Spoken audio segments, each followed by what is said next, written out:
A few years ago, I was renting a house in Northern California. The neighborhood was just outside the suburbs.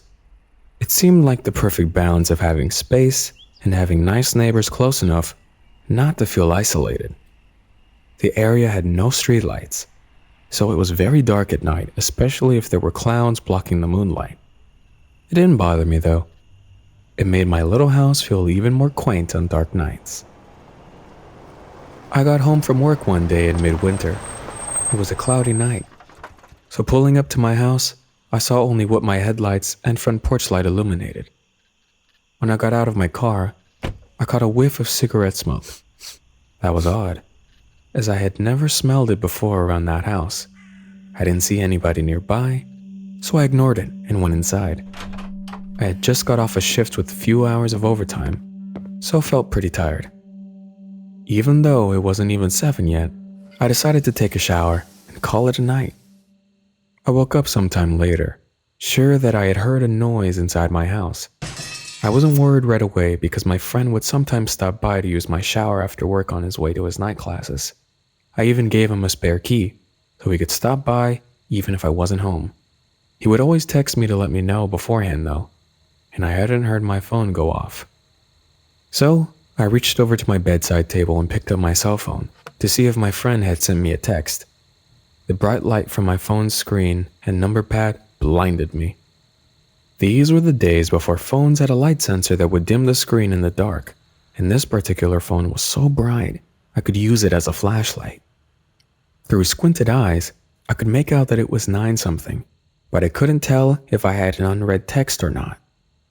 I set my phone aside and called out my friend's name. There were a couple of seconds of silence before I heard loud footfalls as someone started running through the bottom floor of my house. I leapt out of bed and ran to the closet. He was already up the stairs by the time I had opened the door and stepped inside. The house had 3 rooms upstairs, 2 bedrooms on either side of the hallway, the one I was in, and a spare, and a bathroom at the end. The bedroom doors were both closed, but the bathroom door was cracked open. I heard whoever was in my house thunder down the hallway past my door and into the bathroom. Thank God he did.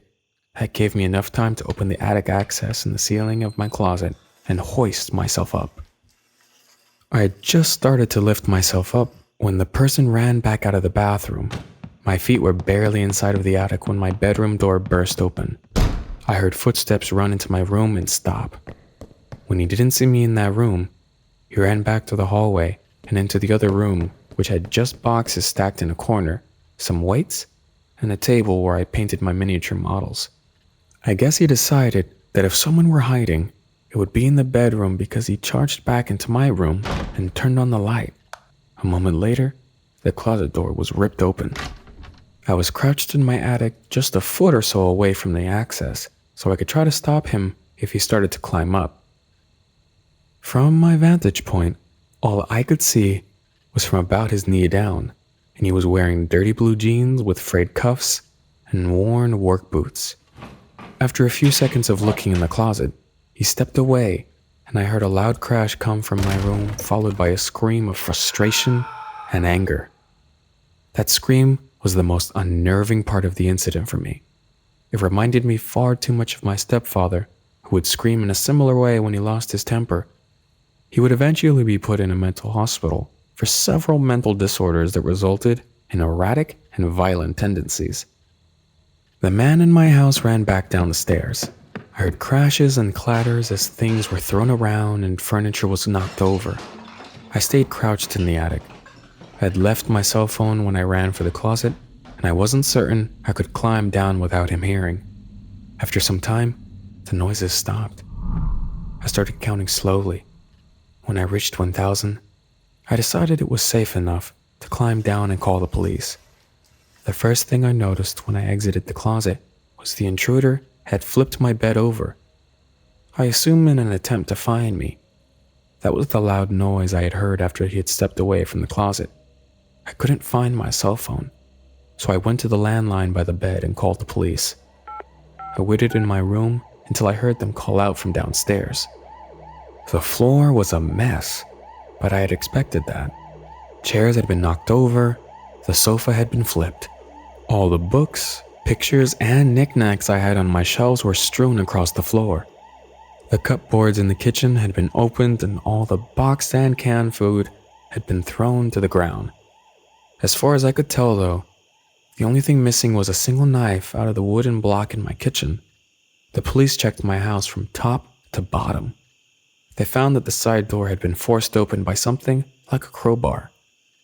They also found a few cigarette butts along my fence line, along with some foil and an empty pen tube, which the police said people often use to smoke meth. So the cops thought he had been watching my house for a while. I realized that he must have been out there smoking a cigarette when I got home. They collected up the evidence and told me I should stay with my family or friends that night and get that door fixed as soon as possible. I opted to just not sleep. I moved the shelf over to block the broken door and spent the next couple of hours cleaning things up. I would often go to the window with a flashlight and shine it along the fence line where the police found the cigarette butts and foil, but I didn't see anything. The next day, I called to have the door fixed and motion lights installed at the back and sides of my house.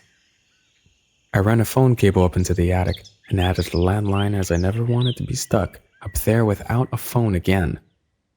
Nothing else happened at that house though. I lived there another 3 years without incident. I try not to think about what would have happened if I had been a bit slower at getting to the attic, or if he hadn't gone into the bathroom at the end of the hall first.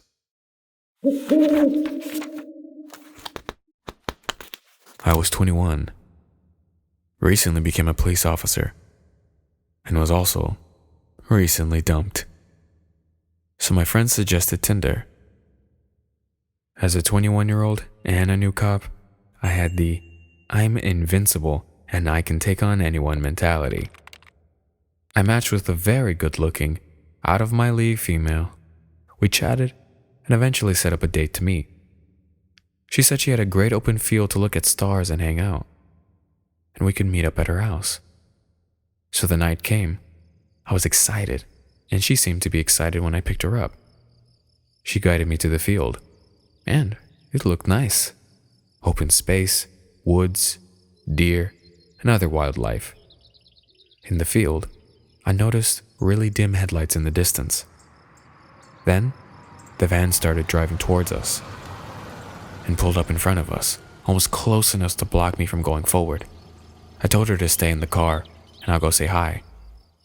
I grabbed my flashlight I had in the car and walked up.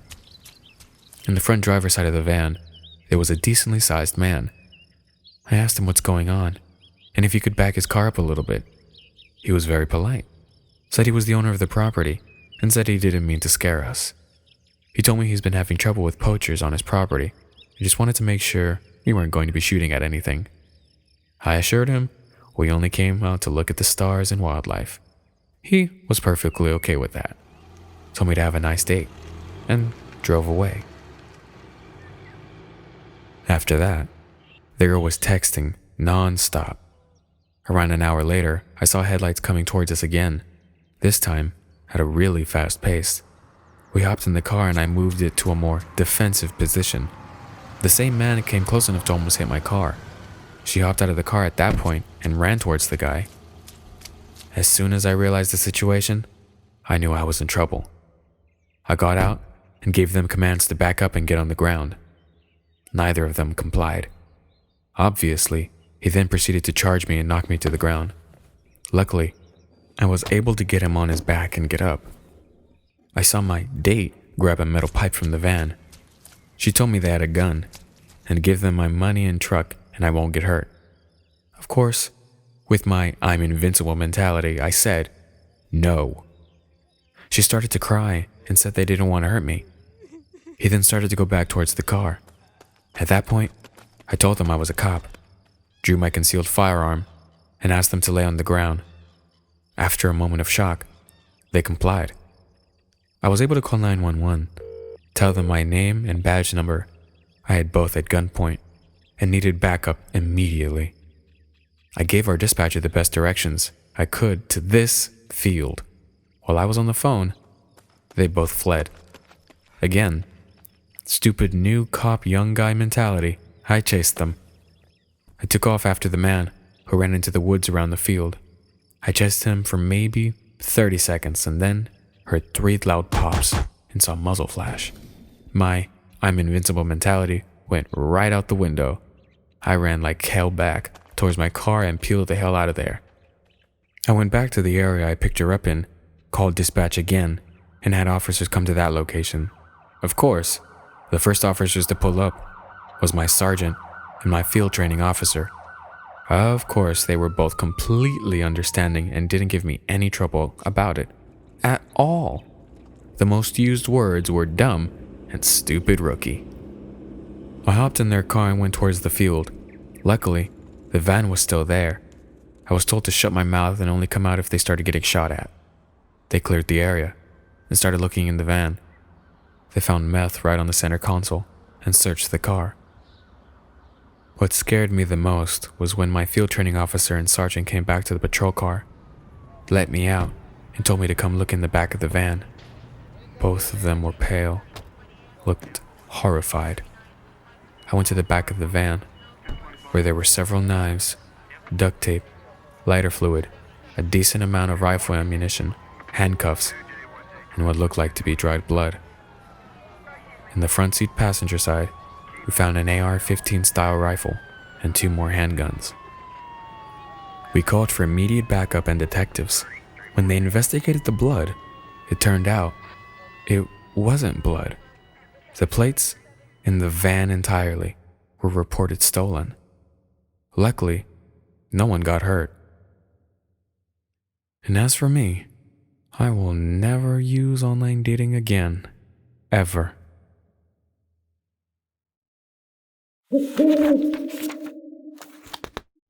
The Bunny Man. This incident still freaks me out almost 15 years later. So when I was a senior in high school, I began babysitting for a single mother, Angela. She had 2 kids, Lauren, 12, and Ryan, 7. Now, Angela had recently divorced from her husband, but I started babysitting for their family before the separation. So I had a sideline view of the messy situation. It was very nasty. The parents were not great to each other. After the divorce was finalized, Angela came into a good deal of money and ended up buying a 2-story white brick old house in the historic neighborhood of my own town. Now, when I say this house was old, it was old. The type of old that carries a smell with it. The type you can hear in every floorboard. The type that carries so much history you can't help but feel like the memories are seeping out of the walls. The type of old that is pleasant during the day, magical even, but at night seems foreign and scary, like you're just a guest passing through a structure that will remain long after you have left. All that said, the house was old, and at night really showed its age. Everything creaked. To make matters worse, the house was the opposite of open concept. Every room was sectioned off by walls and doors. So when I was watching the kids one Friday night, which was my normal night with them, Angela always said she had dinner plans with friends, but I know she was going to a bar and getting plastered because she would always come home, leave the money on the dining room table, yell thank you in a slurred voice, and finally proceed up the incredibly squeaky stairs, all without coming into contact with me. It was around 9 p.m., and I had just gotten the kids to bed. They each had their own bedrooms, but slept in Ryan's room that had bunk beds because he hated sleeping alone due to nightmares. Usually, Lauren would stay awake and play on her tablet for a little bit before falling asleep. But Ryan, he usually passed out pretty quickly once I could finally get him to stop getting up for water or to pee or for another story. It took literally 20 to 30 minutes to get him to bed. Anyway, it's around 9 p.m. and I'm alone downstairs in the den. The actual living room didn't have a TV and was more of a sitting room. The den, of course, was closed off and had its own door, the only way in or out of that room. which I left open so I can listen upstairs for if the kids needed me or if they were sneaking out of bed. As I'm sitting on the couch, flipping through the channels, trying to find something to watch on TV to keep me occupied for the next few hours, I hear a very light knock on the front door.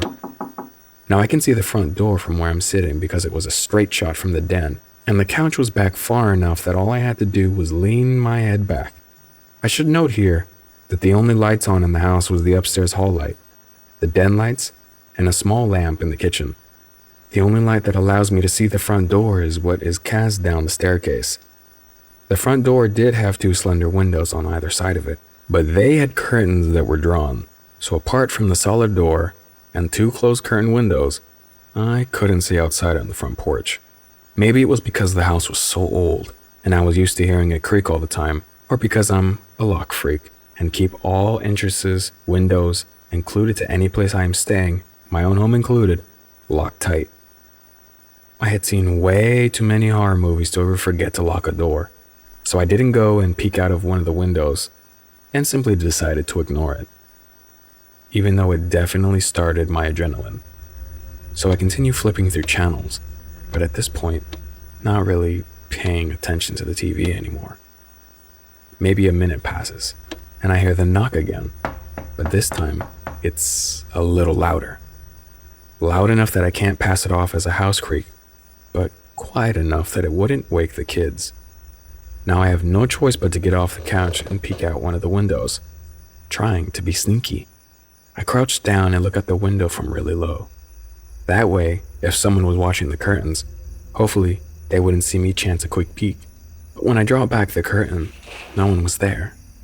The only things I see are an empty street illuminated by classic-looking street lamps, and a very dark front yard due to the shadows cast by several large white trees.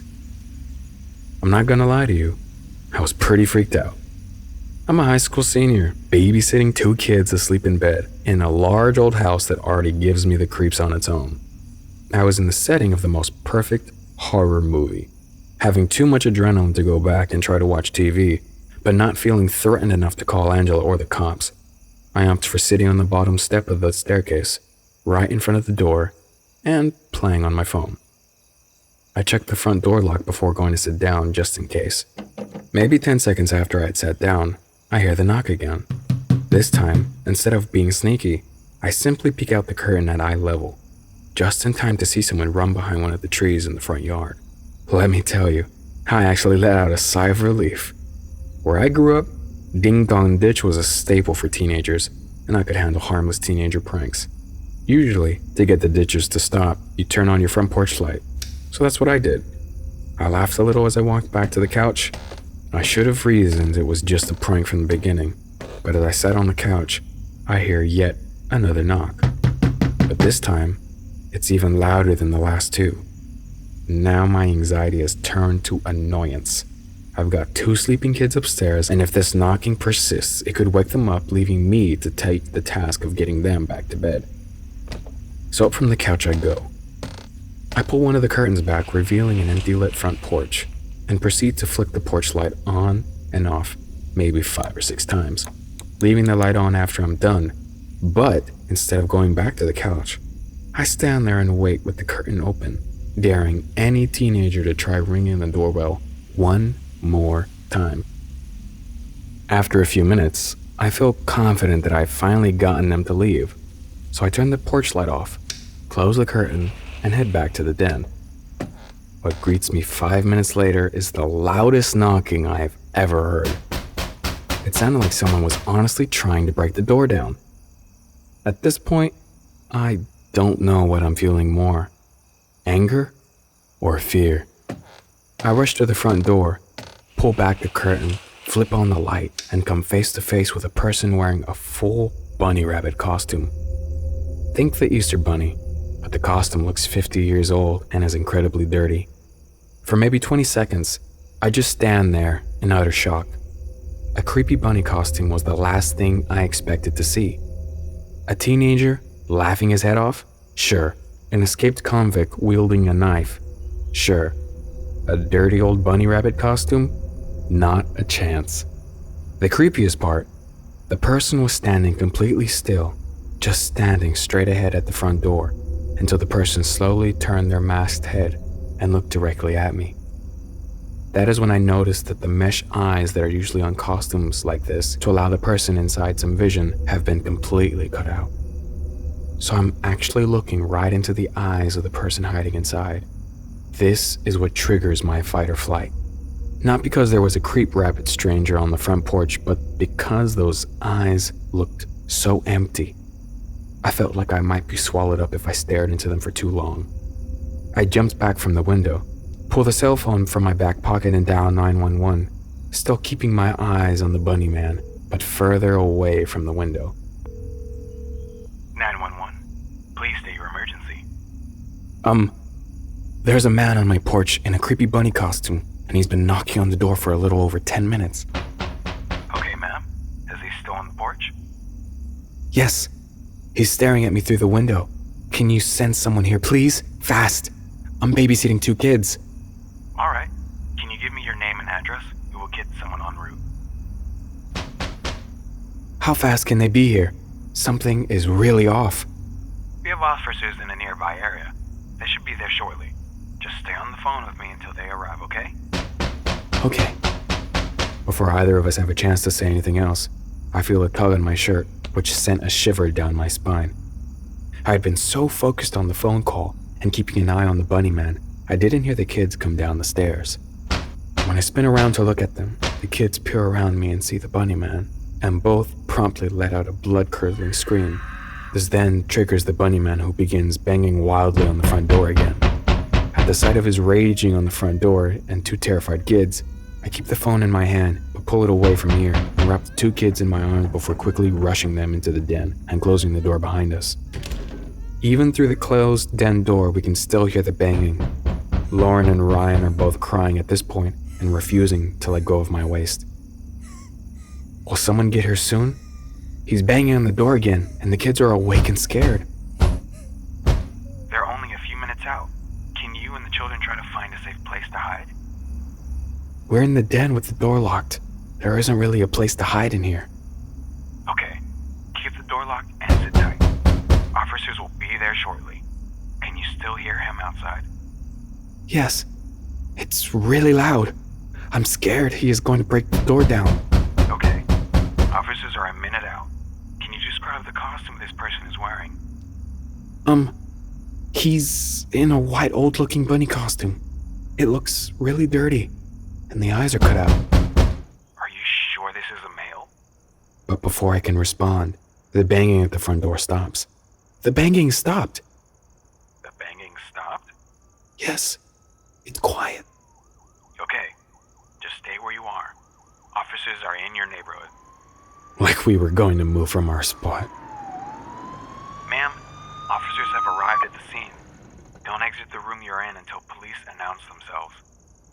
Don't you want me to unlock the door for them? Please don't kick it down. This isn't my house. Ma'am, officers say the front door was wide open upon arrival. Just stay where you are. Officers will get to you shortly. But the door was locked. I always keep the doors locked. Somehow, when the police arrived, the front door was wide open, even though I knew it was locked and had even checked after the second time Bunnyman knocked, and Bunnyman was nowhere to be seen. The police did a search of the house, which was all clear.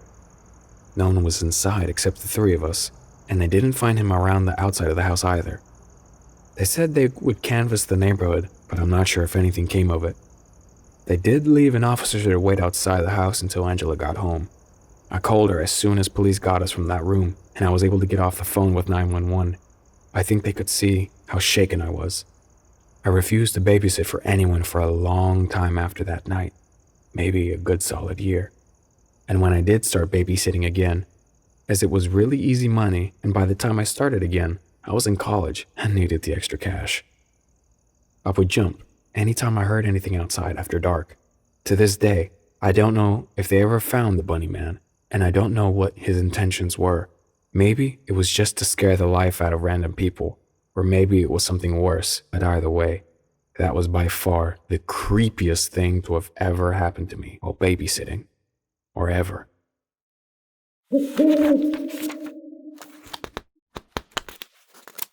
My boyfriend who I live with works as a teacher in a town about 15 minutes away by train. He gets home more or less at the same time every day, give or take an hour or so. I, on the other hand, work from home. In late January last year, we got into a pretty big fight about something stupid. I can't even remember what it was about now. But it was one of those fights where we didn't speak to each other, text, call, or anything the whole next day. So this afternoon I was lying in bed getting work done. It was a Tuesday, and was pretty sure his last class finished at 1 p.m. on Tuesdays, meaning he'd surely be home at 2:30. But around 1 p.m., I heard the front door open and shut. I thought, I guess he's home an hour early today. It was normal for him to skip his last class every once in a while, so I didn't really think anything of it. In fact, I was mostly mentally preparing for the awkward post-fight, "Hey, how's it going?" conversation. So I continued to lie in bed and do my work and wait for him to come in and change his clothes. The bedroom door was closed and I had earplugs sort of half in, as I usually do when I'm working. But I could hear the heavy footsteps of him walking around the apartment as he always does.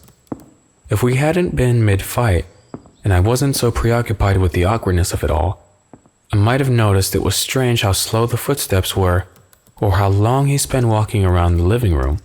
But I was caught up in the dramatics of the fight, and didn't think about it. I was just lying there, waiting for him to finally come in. Finally, the bedroom door slowly opened just a few inches. I turned my head towards the door and prepared to give him a sort of awkward, "We've been fighting for 24 hours, huh?" smile. But the door didn't open more than a few inches. I looked and saw that it was a woman's hand with red nail polish on the doorknob. Whoever was there slowly closed the door just as they had opened it, without entering the room. I jumped out of bed, ripped out my earplugs and sort of froze there for a few seconds while thinking rapidly. My first thought, that was not my boyfriend. Then I thought, could that have been his mom? His sister? The landlady? For some reason, I concluded that surely it was his mom or sister. So I opened the bedroom door and walked into the living room. There wasn't anyone there, but the room smelled heavily of women's perfume. Then I came to my senses and realized his mom and sister don't have keys and have never come over before. The landlady has never entered without permission. This was a stranger. I ran back into the bedroom and shut the door, now shaking heavily. There is a balcony connected to the bedroom, so despite the cold January rain, I stood on the balcony and called my boyfriend. He picked up, and I asked him if his mom or sister might come over unannounced. He told me, "No, don't move. I'm calling the police." The police were there in minutes and searched the whole apartment. Of course, nobody was there by this point. It was weird though. Nothing was missing from the apartment despite us keeping a jar full of money right in the entrance. Nothing was even touched. In fact, it seemed like the intruder came straight to the bedroom, saw my legs on the bed, panicked, and left. Plus, you can't open that big wooden front door without a key. For a few days, my boyfriend and I were convinced it was just the landlady being nosy. I began to feel better. Nevertheless, we demanded that the landlady change our locks. When she came to change them with her husband, she made a discovery. There was a square area by the keyhole that had been scratched away with something. The landlady said surely someone used tools to break into the apartment. Then, a day or two later, my boyfriend said, "I have to tell you something, but don't freak out." He told me that the orange kitchen scissors were missing. I obviously freaked out.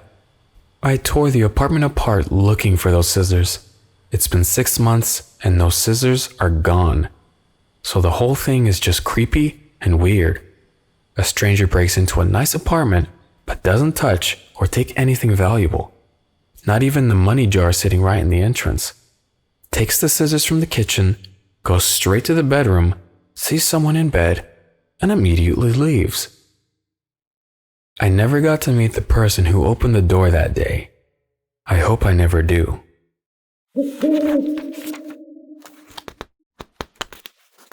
Many years ago, a family approached my pastor in search of a responsible and dependable teenager to occasionally watch over their 3 children. My pastor gave the mother my number, and that Friday evening, she picked me up to babysit. While giving me the rundown of the kids' routines, the mom stressed that the kids were, under no circumstances, not allowed any drinks. She explained that they wet their beds, so she restricted their fluid intake. Once the parents left, I started to try to play with the kids. There was an 8-year-old boy, a 7-year-old girl, and a 3-year-old boy. I say that I tried to play with them because these kids didn't seem to know how to play. They just stared at me with almost soulless eyes, their expressions blank and devoid of any emotion. The kids didn't play. They didn't smile. They just stared at me. I took my job seriously, and I worked hard to try to break through, but they remained quiet until the little girl whispered, "Can we live with you?" I smiled awkwardly, unsure of what she meant by that. Up until that question, I had gotten nothing from these kids. No response, no reaction. I managed my way through the evening reading books to them, trying to draw them out with silly songs and modeling play with the few toys they had. As the evening progressed and it was nearing bedtime, the little girl spoke again. "We have to take a bath," she whispered, her voice barely audible. I shrugged and started to fill the tub. To my shock, as soon as the water was deep enough, the 3 children immediately climbed into the tub and began to drink the water greedily, as if they were parched and in desperate need of hydration. Their small hands cupped to their mouths as they consumed the soapy liquid. I quickly tried to intervene, attempting to stop them from drinking the dirty bath water, but they were relentless. They seemed almost panicked, as if they were afraid that the water would be taken away from them. I struggled to remove the children from the tub and drain the water, but they were determined to continue drinking. I was outnumbered. I somehow managed to take all 3 of them out of the tub. While pulling out the drain plug in the tub, I looked back. To my horror, the little girl was sucking on a soaked washcloth. As I turned to take the washcloth, another jumped back into the tub and started drinking the draining water. I had never witnessed such behavior before, and I couldn't understand what was driving these children to act in such a way. I didn't know what in the world, but these kids' behavior was off. Feeling overwhelmed and unsure of how to respond, I turned to the children and tried to reason with them. "Hey guys, hang on," I said, trying to keep my tone calm and gentle. "Bathwater isn't for drinking. Let's go into the kitchen and get some milk." But the reaction was not what I expected. Their eyes, which had been dull and expressionless throughout the evening, widened in fear. "No, we can't," one of them whispered. "We'll get beat." It was then that the little girl spoke up again, her voice trembling. "Can we live with you?" she asked, looking up at me with pleading eyes. "My baby brother got to go live with another family, and we want to leave too." In that moment, the weight of the children's situation hit me with full force. These children were suffering, and they were reaching out to me for help. It broke my heart, but I explained to her that I'm just a kid too, only 14. I couldn't take them. Feeling deeply uneasy, I put the kids to bed and called my mom because I had such a bad feeling about this family. Unfortunately, my mom and dad were out too. This was before cell phones, so all I could do was wait for the kids' parents to get home. When the parents arrived, the mom rushed by me and said her husband would take me home. His eyes were red and sleepy looking. I felt so uncomfortable.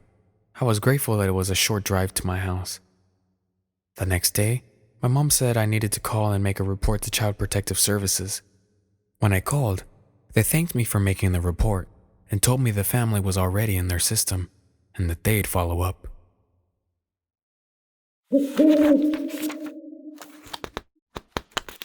As a transgender woman, Navigating the dating scene can often feel like a daunting task, but I'm determined to live my life with authenticity and honesty, which is why I make sure to openly state my identity on all my dating profiles.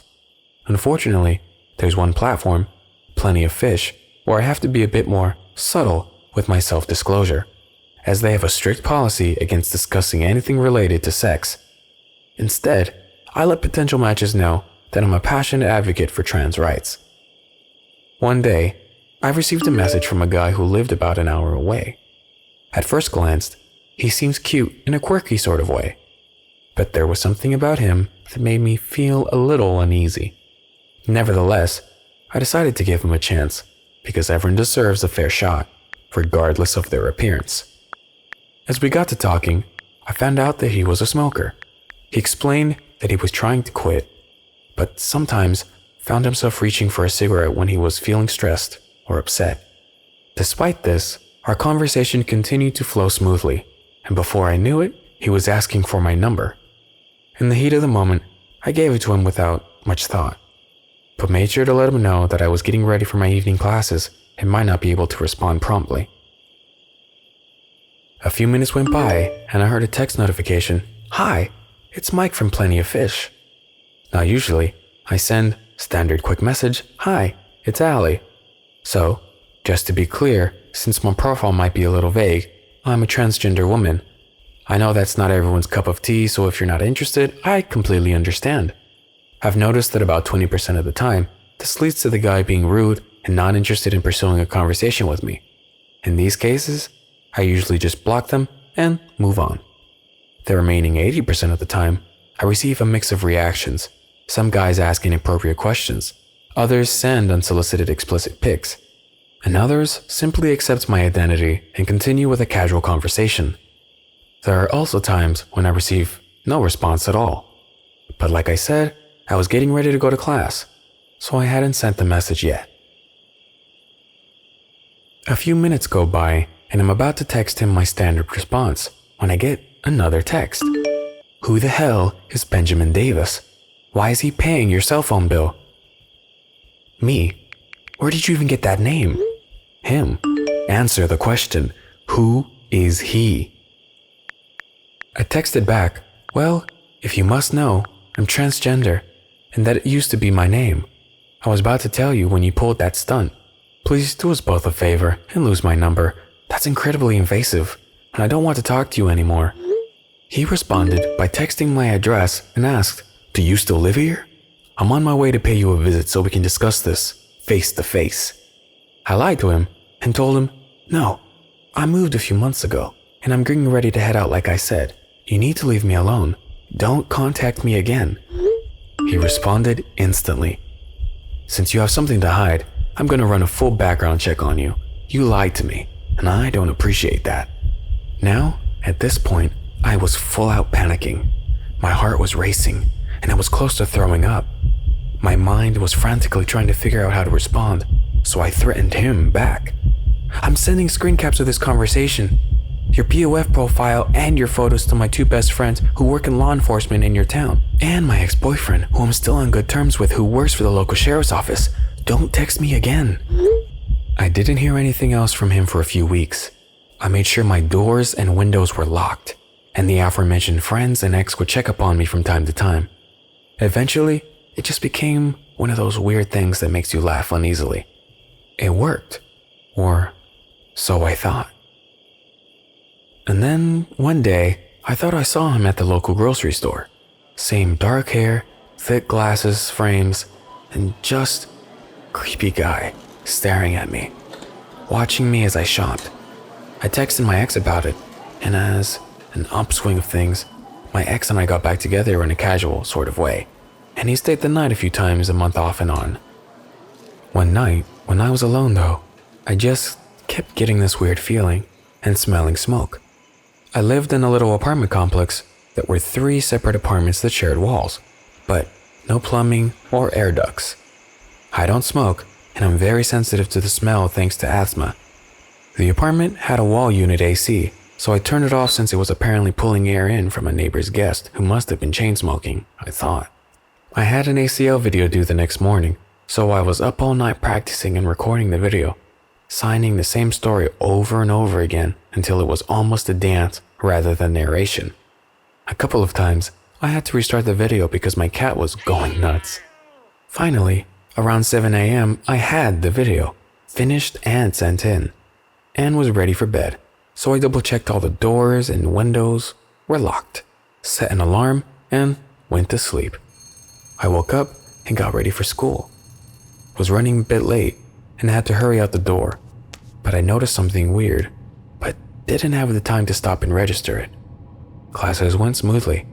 I got an A on my ASL video, and I stopped for groceries on my way home from class. As I got home, I saw what had been bugging me. Each apartment had a small garden on each side of the porch. Mine was nothing but gravel and pavers the previous tenant had put in, but it was tidy, except for a pile of cigarette butts that had looked like someone had dumped their car ashtray in my garden. There was no other trash, just that pile, right in front of my bedroom window. I didn't think anything about it at first, and just got a broom and dustpan and swept it up. As I was doing it, my neighbor, an old man, comes out and asks if my boyfriend ever got a hold of me. I ask him what he means. He tells me there was a young man waiting for me on my front porch off and on for a few hours last night. I asked what he looked like. Dark hair, thick glasses, chain smoking, the old man responded. I texted the on and off again ex. Cops took statements and I gave them the screenshots. I moved out of state a few weeks later for unrelated reasons and have legally changed my name since, with closed records. I don't give guys my number anymore. Ladies and my fellow queer family, use a texting app until you get to know someone, because for like $5, creeps can get everything from your number. I was rotating in a rural country hospital. During the day, it busted with activity as patients came and went, but at night, the halls were eerily quiet. I was on sites with a family emergency physician, and we were responsible for taking care of the entire hospital while on shift. Typically, we only had around one patient an hour, so on a slow night, the nurse told me to go to sleep in a patient bed on the top floor of the hospital, which was, at the time, in a dilapidated state and not being used for patients. So I made my way up to the top floor, and the musty smell of neglect and disuse hanged heavy in the air. The floors creaked beneath my feet, and the paint was peeling in places, but I didn't think anything of it, as I found an empty room overlooking the small city park. The gentle snowflakes falling outside my window and the halogen lights cutting through the thick snow-covered darkness lulled me into a sense of calm, and I tucked myself into bed. The room was so quiet that I could hear my own heartbeat and the sound of the snow falling outside. I fell asleep and woke up about a half hour later. I felt colder than before, and groggily stumbled out of bed towards what appeared to be an old school heater next to the window. I found the small dial on the side of the heater and turned it.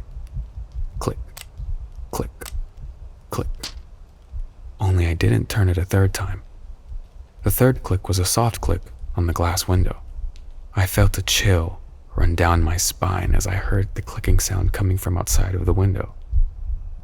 I had forgotten just how dark and silent this small rural town could be at night. As I peered out of the window, all I saw were shadows moving in between the trees and bushes that filled the park below me. Then all of a sudden, I could see two yellow eyes staring back at me with a glint in them. I quickly turned away from what was sure to have been my imagination playing tricks on me. But something inside me told me it wasn't so. The click seemed too deliberate for it to be anything natural, like someone or something was trying to get my attention. As I stepped away from the window and tried to talk myself down, this could be anything. It's probably just an animal or some kids playing around in the snow. But then suddenly, a bright light lit up right below the window. There stood a figure silhouetted against by its own eerie glow. My whole body felt like it had been drained. My whole body was paralyzed. After struggling to move for a few seconds, which seems like an eternity, I gathered in a sudden burst of power to move and rushed back to the bed. I climbed and moved all the way in the corner with my back towards the wall and eyes fixed on the window. There was no more dark figure to be seen. My heart was beating rapidly against my chest now, and I was trembling while I kept staring at the window for the next few minutes, trying to process what I just saw. Was it an animal? A person? Whatever it was, it definitely didn't belong here. Not at this time of night anyhow. While the figure was gone now, I still felt someone was watching over me from across the room. I sat there, frozen for what felt like all of time.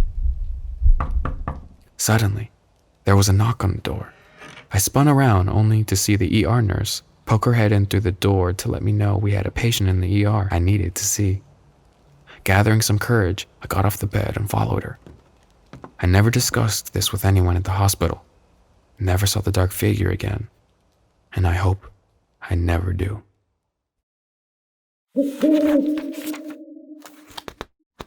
I had always been responsible and mature for my age, so when I turned 13, I decided to take on the responsibility of babysitting. I was excited at the prospect of having my own income to spend however I wanted. I was obsessed with Fall Out Boy and their music and wanted to buy all of their CDs and merchandise, but I didn't have much money, so I saw babysitting as an opportunity to save up for those items. I remember babysitting for a family that had a 9-year-old girl and a 7-year-old boy.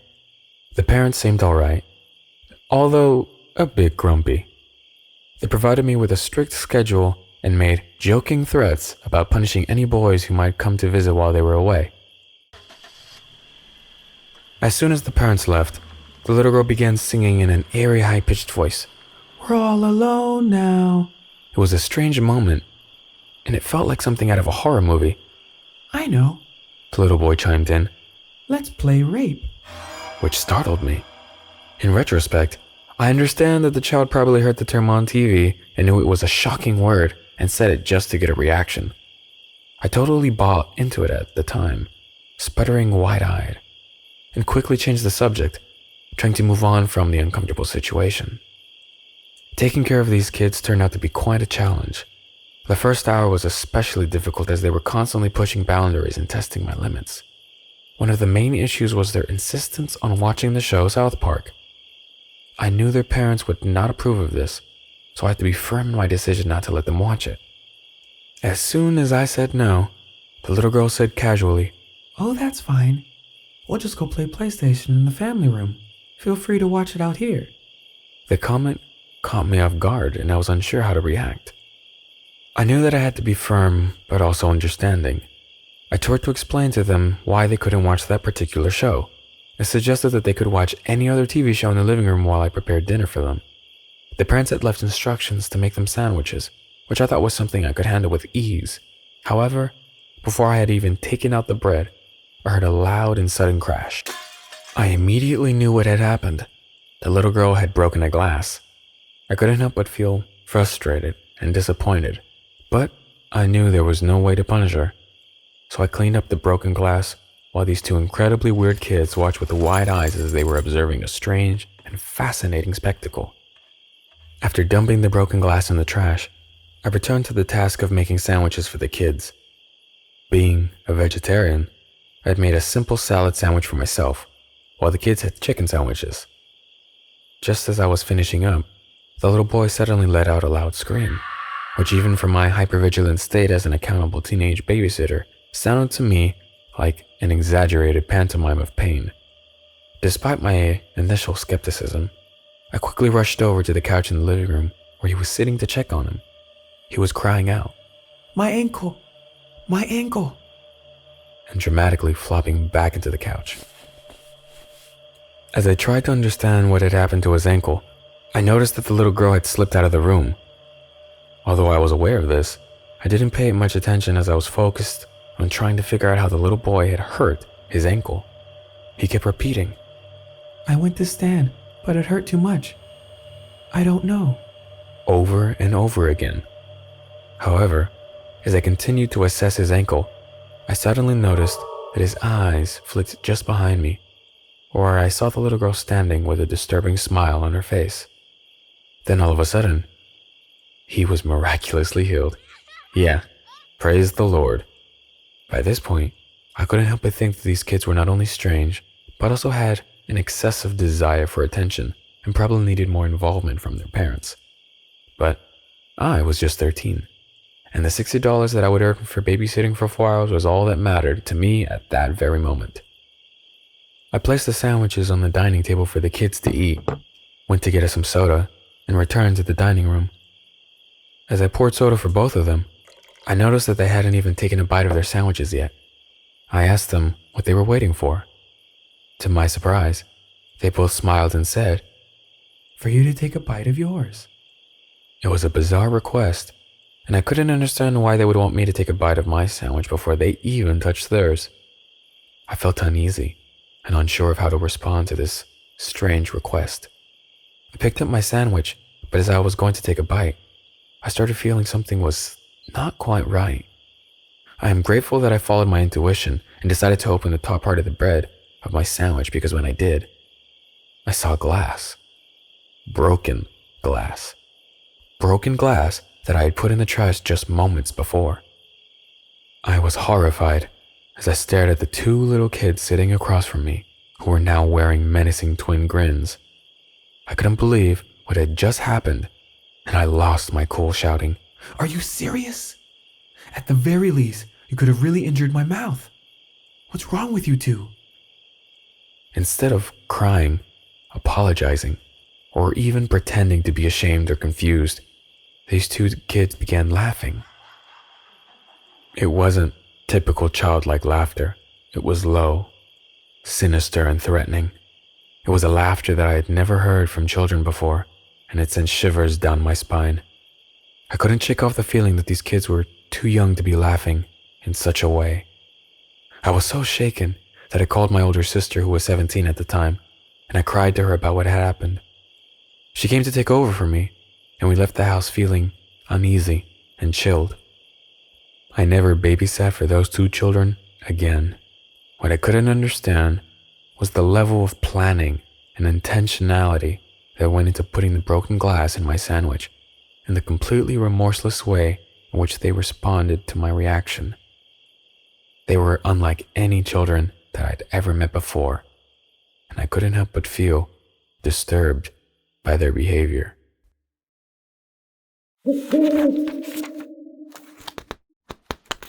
One time, I went to the bar with one of my friends.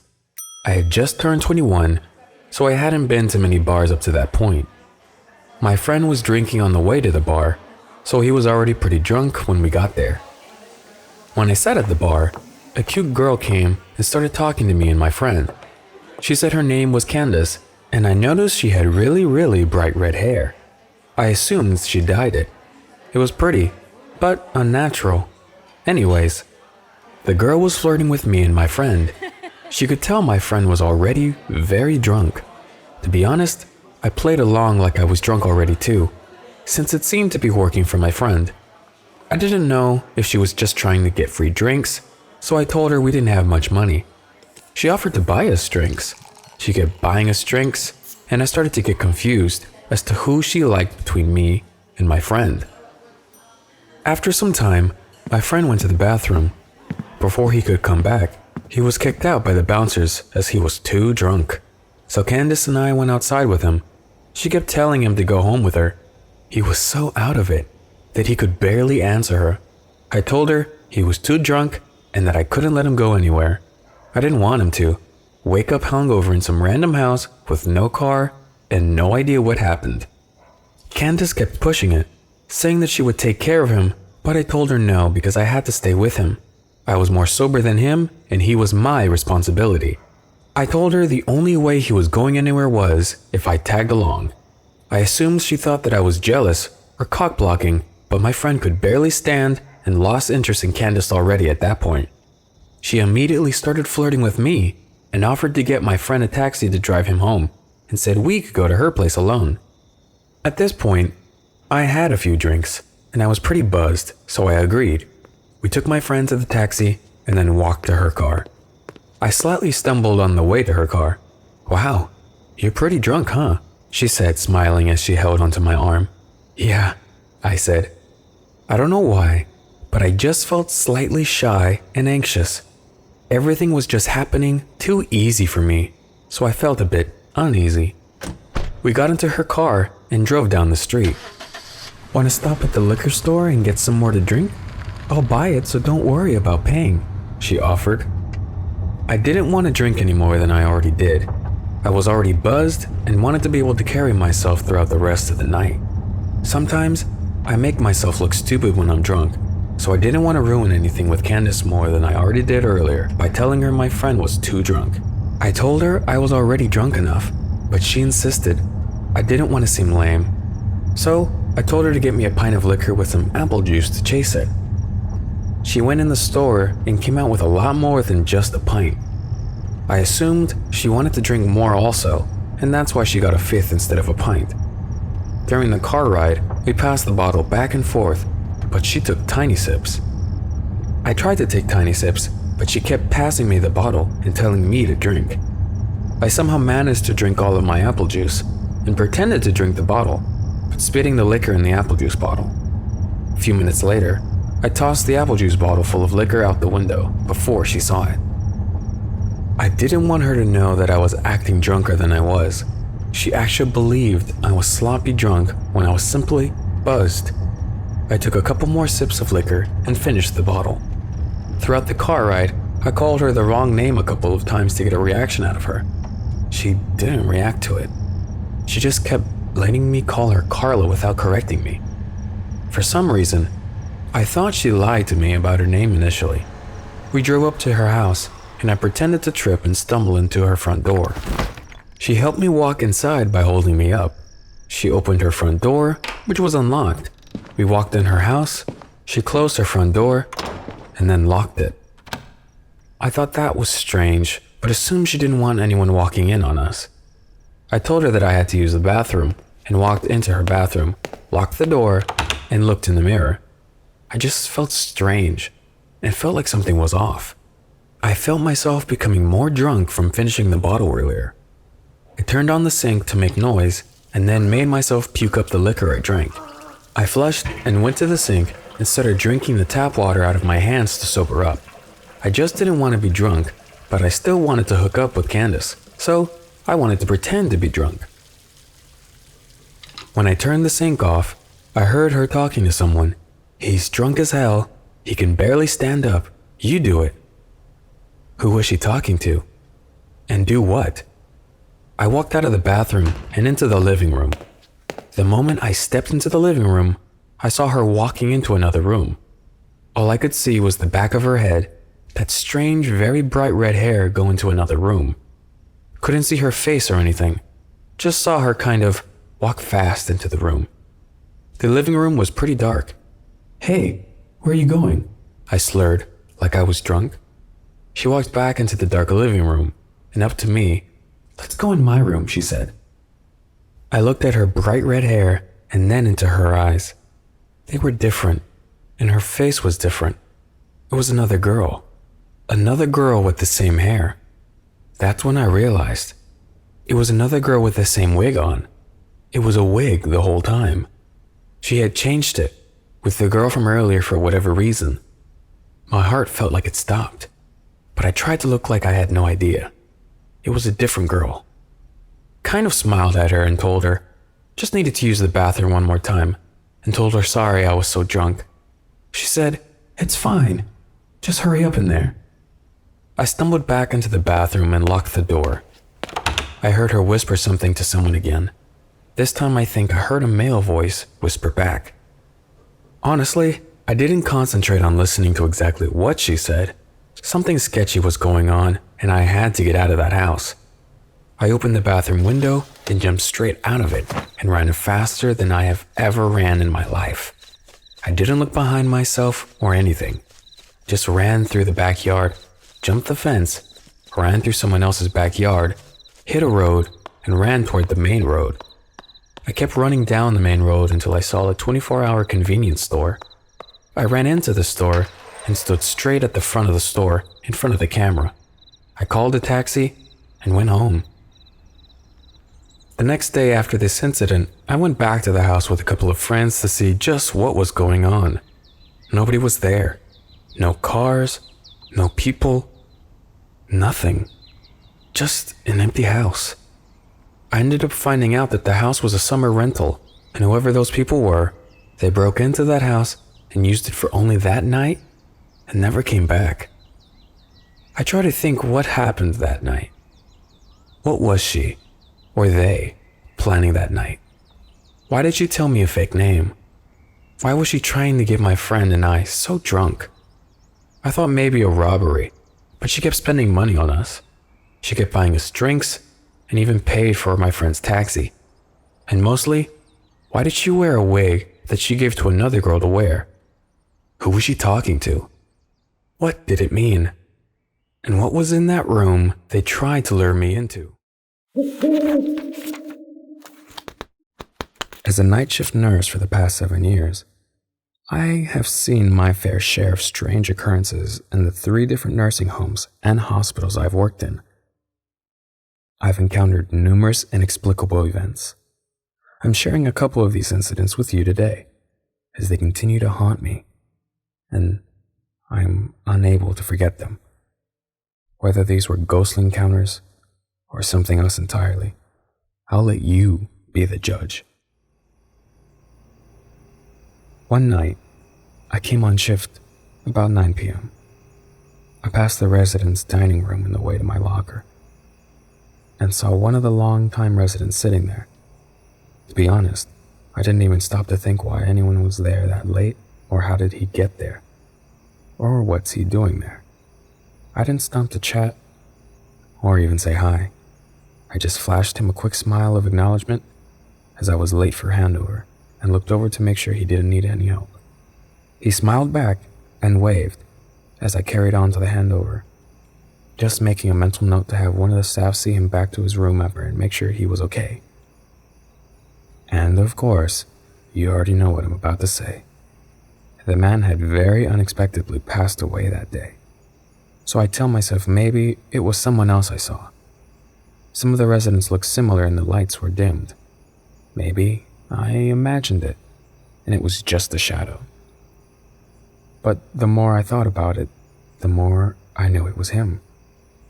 I even asked the staff and residents if anyone had been in the dining room that I could have mistaken for him. I checked the security cameras that cover the corridors and the first part of the dining room, but not the spot he was sitting. No wheelchair-bound residents anywhere near. It was really a strange place to see him, not just because the dining room was closed that time, and I've never seen a resident there before or since, but this particular resident didn't eat in the dining room. He ate with his wife in the smaller dining room in the dementia wing. So of all places and times, it would be a silly place for me to trick myself into thinking he was there, and he had been fine. I mean, he had many problems, but he had been in the home for years, very stable, so it wasn't the case that I was thinking about him dying or anything. Another thing that only struck me later was his smile. It was such a short moment, but he smiled at me so happily and peacefully. I hadn't seen his face like that ever since when I knew him. It really was like he was hanging around to show us that he was happy and say his goodbyes or something.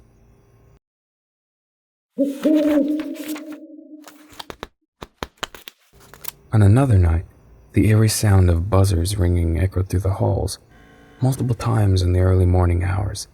Each time, we rushed to the rooms only to find the patients fast asleep or a patient who wasn't physically able to ring a buzzer. So at first we thought maybe it's just some crossed wires or something.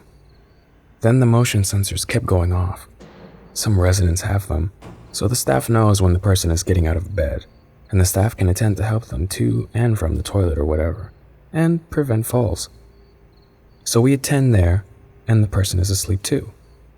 We thought maybe a confused resident is wandering and setting off other people's motion alarms, and ringing their bells. The three of us staff split up to do a bed check and account for everyone. All asleep and accounted for. Spooky. But we shrugged it off and started our round, sticking together because, well, we are a bit spooked. And then other end of the home bells and motion sensors start going off. People who can't ring bells, and one motion sensor of a resident who was in hospital that night. So we tell ourselves it's a wandering resident. But then bells and sensors go off other ends of the building at the same time. Could we have missed 2 wanderers? And how could they get to each room so fast? Must be crossed wires. We were spending time chasing false bells and not knowing who needs us or not. So we decided to disconnect the offending bells that kept ringing false. Most were patients who weren't able to use a bell, so it wasn't taking away from them anything that they could use. And the motion sensors, well, they were going off at every few minutes, and we thought it best to turn them off as well and just keep an eye on everyone else closely. We switched them off. I think there were 5 or 6 bells and sensors, and for an hour, everything was fine. Peaceful even. Then 2 of the bells went off again, ones we had disconnected. We had all been together every moment since we were a bit spooked, so we knew none of us had plugged bells back in secretly or anything. All of us went together to check it out, and the bells that we had unplugged and removed and wrapped the cord up and placed up high on top of the cupboard were now put right back, plugged in next to the patient's bed and fastened to the bed rail. If it had been just me, maybe I think perhaps I forgot to take this one out. But of 3 of us, the only 3 staff in the building, so I don't know. At the time, I thought maybe it was a staff member playing a joke. No one could get in the building without us letting them in overnight, so it meant someone would have to stay back from earlier in the day and hide for hours just to mess with us, and then not even enjoy it by jumping out and laughing at us. So I can't explain it, but I still get chills by thinking of that night.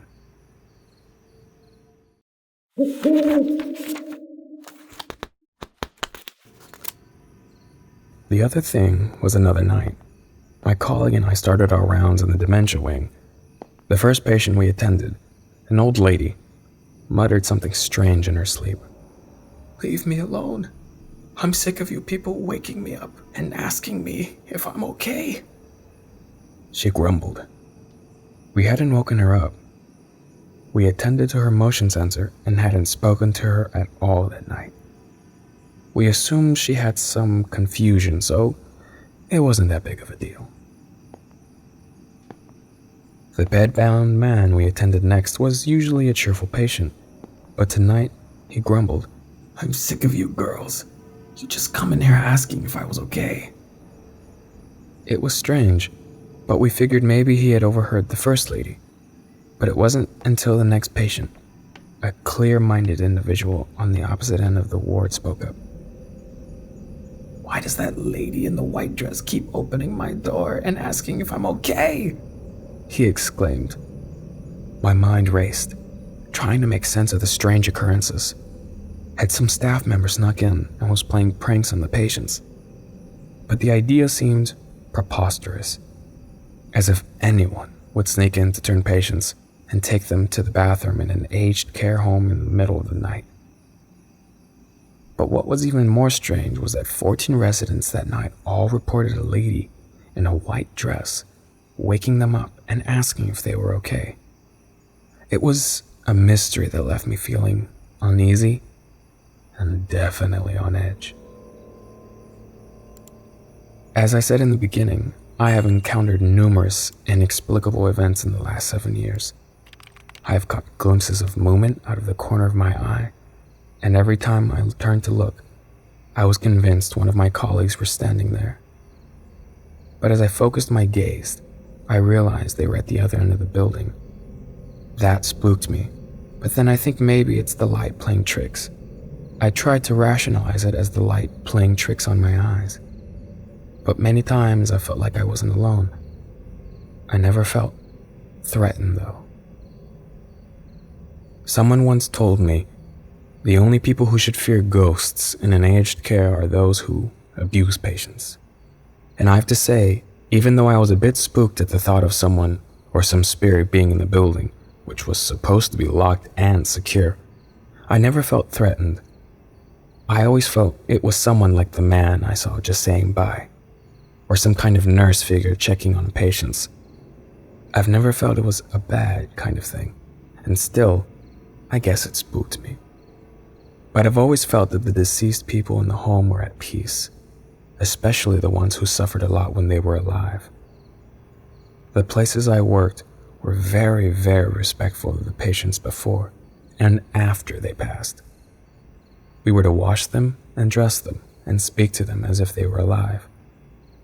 When I first saw this, I honestly thought it was weird, but I kind of think now, maybe that's why there was this such kind feeling. Peaceful one.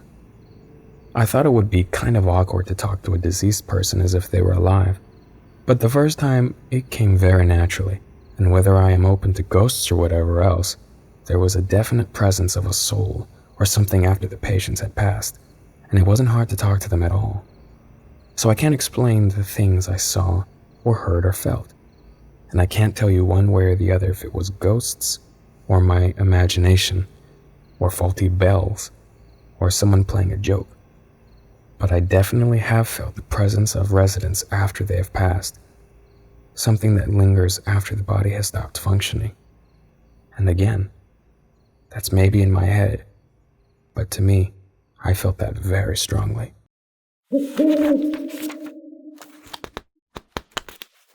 20 years have passed since the time this happened, but the memories of that night still remain fresh in my mind. I was just 14 years old. My best friend at the time had an older sister who shared a house with her roommate, who had a baby daughter. The house was situated in the suburbs, surrounded by lush green trees and the peaceful sound of chirping birds. The atmosphere was tranquil, and it was the perfect setting for a summer night. Recently, the roommate had gone through a breakup, and the baby's daddy had been kicked out of the house. She was feeling a bit down and wanted to have a good time, so she and my friend's older sister decided to go out for the night. They asked us if we wanted to watch the baby for the night, and we jumped at the opportunity. We were thrilled at the prospect of getting to spend the night in their house and have the place to ourselves. As soon as they left, we made ourselves comfortable and began to explore the house. We raided the fridge, snacking on whatever we could find. We watched R-rated movies that we weren't allowed to watch at home. We even painted our nails in bright, bold colors. It was a night of freedom and fun, and we relished every moment of it. So we get the baby to bed, watching a scary movie in the front room, painting nails and eating junk food. Then we start hearing this scratching noise, along with other strange grumblings. It gets louder. Finally, we stop the movie and figure out it's coming from the front door. We slowly walk over. Then we hear a fist slamming against the door, and we jump back. Then, we hear the scratching again. We walk up to the door. Then my best friend looks through the little window at the top and swears. She's getting pale. I look through the window and see this disheveled white dude trying to get the door open. He was obviously drunk, talking to himself, and it was his big-ass thing of keys scratching against the door. But the door would not budge, and we were trapped inside. As I leaned back, my friend's expression changed to one of panic. She did that loud whisper thing a terrified person does and said, "That's the roommate's baby's daddy." I must have looked confused because she quickly added, her voice shaking with fear, "Roommate has a restraining order against him. He beat the shit out of her while she was holding the baby. Older sister called the police on him. He was in jail for a while. They changed the locks, and roommate got the restraining order against him. He must have just got bailed out." I had been told nothing of the previous history of violence before agreeing to come and babysit. I had thought it would be a simple sleepover, watching a movie and playing with a cute baby. But now, I was caught up in the middle of a dangerous situation, feeling like a character in a twisted Lifetime movie about domestic violence. Suddenly, the baby's daddy's voice bellowed through the door. I can hear you talking through the door. I'm going to fucking kill you both. He slammed his fist against the door again, causing my best friend to freeze in fear. But something within me snapped, and I knew I had to act fast. I ran to the other room and grabbed the phone, dialing 911. My mind was in a blur as the adrenaline rushed through my body. But thankfully, the 911 operator was calm and helpful. I didn't know the address of the house we were in, but my friend was able to snap out of her shock and provide the information. According to my friend, while I was on the phone, he was yelling out a stream of abuses the entire time and said roommate was going to regret this. Thankfully, as soon as the sirens were heard, the guy stopped. The cops showed up, calmed us down, and took our statements. The thing that made it more terrifying was I later found out a neighbor saw the guy drunk and yelling. The neighbor watched him screaming, punching at the house, then go back to his car, yelling abuses the entire time, and attempt to retrieve something from the trunk. However, it was too dark for him to see, but it was heavy and long. He was about to pull it out when the sirens came and spooked him away. From then on, I would always find out if there were any domestic issues before I babysat for anyone.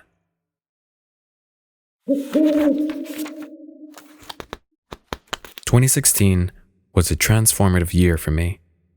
At the time, I was living in St. Louis, a city that had become all too familiar and comfortable, but I was ready for change and ready to break out of my shell and truly discover who I was. I had always struggled with social anxiety, finding it difficult to put myself out there and meet new people, so I turned to technology for help. I started using dating apps like Grindr and Scruff, which allowed me to connect with men in a low-pressure environment. As I swiped through profiles and chatted with potential matches, I found myself becoming more and more comfortable with the idea of meeting someone online. One fateful night, I was scrolling through the dating app Grindr. I came across a message from an average-looking guy, Brian. But as we started chatting, I quickly realized that he was anything but average. He was witty, charming, and able to hold a conversation with ease. I found myself intrigued by him and couldn't help but keep the conversation going. He seemed like a genuinely nice guy, with no red flags or warning signs. After a week of chatting, we decided to meet up in person. I was excited to finally put a face to the name and see if our chemistry was as strong in person as it was over text. I put on my best damn shirt, clean underwear, and hit the road. I was very excited and headed to a local cafe that we had picked out. Brian didn't live in the city like I did, so he was unfamiliar with the area. When we met, I was immediately enamored with this guy. He was cute. He made me laugh. He was who his photograph said he was. Nothing was strange about this guy. He was a cutie pie, and I was digging him. And by the feel of things, I could tell that he was digging me as well. It was a perfect first date, and I was excited to see where this would lead. At one point during the night, we were sharing memes with each other over the table. I show him one of the funniest I have in my photos, and he nonchalantly grabs my phone from me to take a closer look. He started swiping on my phone for a minute, and at this point, I didn't think anything of it because I just assumed he was looking at the other memes I had saved. No big deal. He gave me back my phone and then proceeded to show me some memes on his phone this time. A man who has a folder of saved images on his phone is a true godsend. Anyway, the night goes on and the cafe is closing, so we decided to leave. As we were walking out together, he asks if I wanted to still hang out. I didn't feel comfortable letting him know where I lived just yet, so we just drove around the city and listening to music and talking. It was again pretty normal. We were just laughing and joking around. At one point in the night, he turns to me at a red light and asks, "Do your roommates know you're on a date right now?" I laughed at this and just said, "No, why? Are you gonna kill me?" I've heard way too many crime stories, so that was my immediate reaction. He lightly just said, "I would use them as an emergency backup if I were you." "You're probably right," I shot back, and we continued with the night. It was nearing midnight, and I had to do laundry the next day, so I mentioned that we should probably head home soon. He offered to drop me off at my house, but I didn't want him to know where I lived just yet. so I asked if he could just drop me off at the train instead. He politely agreed. When I got home that night, I was totally thrilled with how things turned out. He was a total sweetheart, and I was really into him. I opened our conversation to shoot him a text message when I noticed at the bottom of our conversation was a notification that said, "You started sharing your location with Brian today at 9:45 p.m. I thought this was a little odd since I never used the feature, but I thought I maybe did it by accident and turned it off. I sent him a follow-up text message saying that I had a really great time and would really love to meet up with him again, but he didn't respond. I just assumed that he was busy. I woke up the next morning and prepared to do my chores, washing my bed sheets, buying groceries, going to therapy. The grocery store was my last stop, and I was ringing up all of my necessities. Guess who was also in the self-checkout? The guy! Wow, imagine that. He immediately comes over and strikes up a conversation with me. I thought that this was odd as he previously mentioned that he doesn't live in the city, and I isn't very familiar with it, but the conversation was harmless, so I let it slide. A few weeks go by, and the conversations dwindle, and we start talking less and less. I'm used to this happening, I guess, so I just let it happen without pushing for answers. Eventually, we stopped talking altogether. One night, I was home alone sitting down watching cartoons when there's a knock at the door. It was late, so I didn't feel comfortable answering, so I just sat there for a moment, hoping they'd just go away. They knocked again, more urgently this time. I peeked through the peephole and made out 2 figures. My heart immediately dropped as I recognized Brian in a hoodie, tad combo. He had an extremely defined jaw, so I was able to immediately recognize him. I freaked out and called one of my roommates to come home and that it was urgent. When Andrew, my roommate, came home, he told me that he didn't see anybody near the apartment complex, so I calmed down a bit and explained the situation. It was also during this calming down period that I realized he found out where I lived by the location sharing he turned on while we were at the cafe. I didn't immediately turn it off when I got home, so he had plenty of time to figure out my coordinates, especially if he was watching the map immediately after he dropped me off at the train station. He never showed up again after this particular occurrence, and I never heard from him again either. I also noticed that our conversations disappeared from Grindr when I last checked, so I assume he blocked me. I still have no idea what he was planning to do, but I assume he was going to try to rob me. This all happened when I was 19. I was never the most handsome guy, and I always struggled with the ladies. That's why I eventually ended up on Tinder. But even on the app, I wasn't having much luck.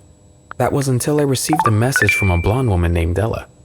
To be honest, when I first saw her message, I thought she was just a bot because of her attractive profile picture.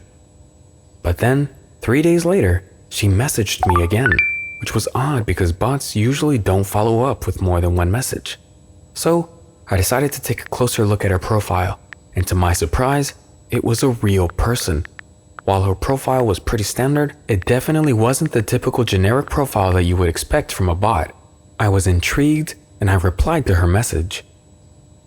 We had been chatting away for about a month, getting to know each other more and more with each passing day. Then one day, she proposed an idea that caught me by surprise. "Why don't you come visit me?" she said, a hint of excitement in her voice. At first, I was hesitant. She lived almost 8 hours away by car, and the thought of making that long of a journey just to see someone I had only talked to online made me a bit uneasy. But the truth was, I really liked her. I had been considering asking her if I could come see her for a while now, so I couldn't say no. After some gentle prodding from her, I finally caved and agreed to make the trip. I mean, I had no reason to suspect anything was off about her. We had video chatted every other week, talked on the phone most days, and she always seemed so genuine. I figured I just got really lucky and found someone amazing to connect with. Of course, looking back now, I realized that I was naive and should have been more cautious. But at the time, I was just excited to finally be able to meet her in person. As I made my way over to Ella's place, things started to feel a bit off. She kept sending me texts asking where I was and making sure I was still coming. And when I took a little longer than usual to respond, she got a bit annoyed and sent a string of texts. I understood that she was probably just nervous about me visiting, and to be honest, I was feeling pretty nervous too. When I finally arrived at the house, I had a bit of a trouble finding it at first. The directions she gave me were a bit confusing, and the roads were a mixture of gravel and dirt, surrounded by a dense thicket of trees. But eventually, I came upon an old-looking house with a boarded-up window on the second floor. Despite its worn-out appearance, the house didn't look abandoned, and I could see Ella's red buggy, which she always talked about, parked in front of the garage. I sent her a text letting her know that I had arrived, and she replied with just a smiley face emoji. As I approached the door to Ella's house, I noticed someone peeking out of one of the second floor windows. I couldn't make out who it was, but I figured it must be her dad, who she had mentioned visiting her every so often. I shrugged off the eerie feeling and went ahead to knock on the door. Ella greeted me with a warm smile and a surprising kiss on the cheek. I followed her inside, and we settled on her couch, catching up on life and discussing our plans for the future. But then I remembered the figure in the window and brought it up to Ella. "So, you didn't mention that your dad was here. Was that going to be a surprise or something?" I asked, trying to lighten the mood. Ella's expression shifted to confusion. "My dad isn't here," she told me. I was a little taken aback. "Are you sure? Because I could have sworn I saw someone watching me from the upstairs window." Ella's face went pale, and she urgently suggested that we leave. "We have to get out of here, now." I didn't know what to make of it, but I could sense the fear in her voice, and I quickly followed her out of the house. Ella and I bolted out of the door and headed straight to our cars. As I was getting into my car, she told me that her dad wasn't there and that she'd been alone until I arrived. I immediately knew that something was wrong, and I called the police to report a suspicious person. While I was on the phone giving the address to the 911 operator, Ella suddenly gasped and pointed to the window where we had seen the guy earlier. Sure enough, he was back, looking at us from outside the window. I got a better look at him this time, and I was taken aback by what I saw. He looked older, frail, and like he hadn't had a proper meal in a while. It was almost as if he was struggling to survive. The man quickly realized that we had seen him, and he disappeared from the window. Ella and I were both relieved that he was gone, but we still felt uneasy. Ella was in tears and kept repeating how she felt like an idiot for not keeping the doors locked. I was trying my best to calm her down, but it was a stressful situation. Finally, after what felt like an eternity, the police arrived. It took them about half an hour to get to us, and during that time, Ella continued to cry and mumble to herself. When the officers arrived, they started asking us questions, and 2 of them went inside to search the house. They came back out a few minutes later and informed us that, thankfully, the intruder was no longer there. However, they did find that the back door was hanging open, and whoever had broken in had fled into the woods. One of the officers took my statement while the other continued to search the area, just in case the intruder was still nearby. After a few more minutes of searching, the officer confirmed that the intruder was gone. They gave us some advice on how to make the house more secure, and once they were sure that everything was under control, they left. Ella asked me to spend the night with her after the police left, as she was too frightened to be in her house alone. I was more than happy to oblige, and we made ourselves comfortable on the couch downstairs. Ella's bed was located in the room next to where the man had broken in, so she felt safer being in a different part of the house. She also brought out the shotgun that her father had given her. I tried to reassure her that the man was gone, but she was insistent on having it nearby. To be honest, I was grateful that she did. It definitely added an extra layer of security and peace of mind, knowing that we had a means of protection if needed. Ella and I talked for a while, trying to distract ourselves from the scary events that had just transpired. She told me about her childhood and how her father had taught her how to use the shotgun. I could tell she was still a bit shaken, but she was trying to stay strong and not let the fear get the better of her. As the night went on, I could see the tension in her body start to ease. She even dozed off for a bit, and I watched over her, making sure she was okay. Later that night, I was still wide awake, channel surfing on the couch. Ella had managed to doze off beside me.